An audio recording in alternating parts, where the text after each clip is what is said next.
प्यारे भाइयों और बहनों, आज मैं आपसे एक बहुत ही अहम बात शेयर करना चाहता हूँ और वो बात है अल्लाह पर भरोसा और सब्र की ताकत। दोस्तों, हम सब की ज़िंदगी में मुश्किल वक्त आता है। किसी के घर में पैसों की परेशानी होती है, किसी के रिश्तों में मसला होता है, किसी की सेहत ख़राब होती है और किसी का दिल टूट जाता है। लेकिन याद रखो, मुश्किल वक्त सिर्फ इम्तिहान होता है, सज़ा नहीं। अल्लाह का वादा, अल्लाह कुरान में फरमाता है, हर मुश्किल के साथ आसानी है। सोचो, अल्लाह ने ये नहीं कहा कि मुश्किल के बाद आसानी है, बल्कि फरमाया मुश्किल के साथ ही आसानी है। यानी जब तुम रो रहे होते हो, उसी वक्त भी अल्लाह तुम्हारे लिए रास्ता बना रहा होता है। तुम देख नहीं पाते, लेकिन अल्लाह देख रहा होता है। इंसान की सोच और अल्लाह का प्लान, हम चाहते हैं सब कुछ फ़ौरन मिल जाए, दुआ फ़ौरन कबूल हो, मसला फ़ौरन ख़त्म हो जाए। लेकिन अल्लाह चाहता है हम सब्र करें, हम दुआ करें, हम अल्लाह के और करीब आ जाएं। कभी कभी अल्लाह तुमसे तुम्हारी चीज़ इसलिए छीन लेता है ताकि तुम उसे मजबूती से थाम लो। दुआ की ताकत, दुआ सिर्फ मांगने का नाम नहीं, दुआ एक इबादत है। जब तुम हाथ उठाते हो तो याद रखो, तुम सीधे अल्लाह से बात कर रहे होते हो। अल्लाह को तुम्हारी आवाज़ पसंद है, इसीलिए कभी कभी वो फ़ौरन दुआ कबूल नहीं करता, ताकि तुम बार बार उसे पुकारो। सोचो, माँ अपने बच्चे की आवाज़ सुनना चाहती है, इसी तरह अल्लाह भी अपने बंदे की आवाज़ सुनना चाहता है। सब्र का मतलब लोग समझते हैं, सब्र का मतलब है खामोश रहना, रो न पाना, दर्द छिपा लेना। लेकिन सब्र का मतलब है अल्लाह पर यकीन रखना, गुस्सा न करना, गलत रास्ता अख्तियार न करना।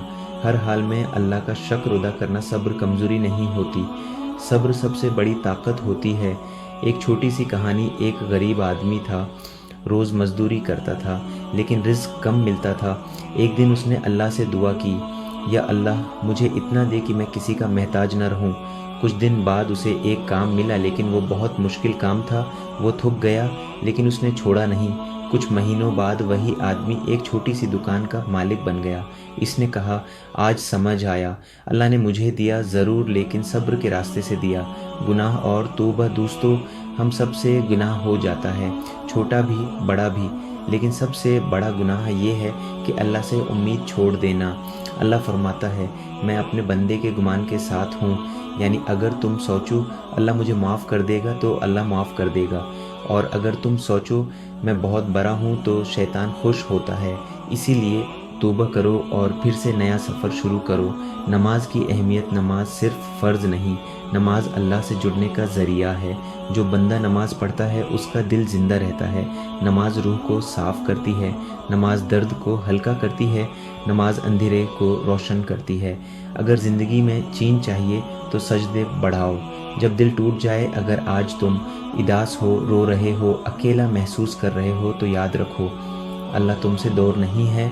अल्लाह कहता है, मैं रगी जान से भी ज़्यादा करीब हूँ। तुम अपना दर्द लोगों को बताओ, वो थक जाते हैं, लेकिन तुम अपना दर्द अल्लाह को बताओ तो वो इलाज बना देता है। उम्मीद का पैगाम, कभी यह मत सोचो अल्लाह ने मुझे भला दिया।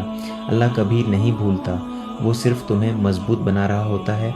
हर आंसू जो गरा उसका हिसाब है, हर दर्द जो सहा उसका उज्र है, और हर सब्र जन्नत का रास्ता है।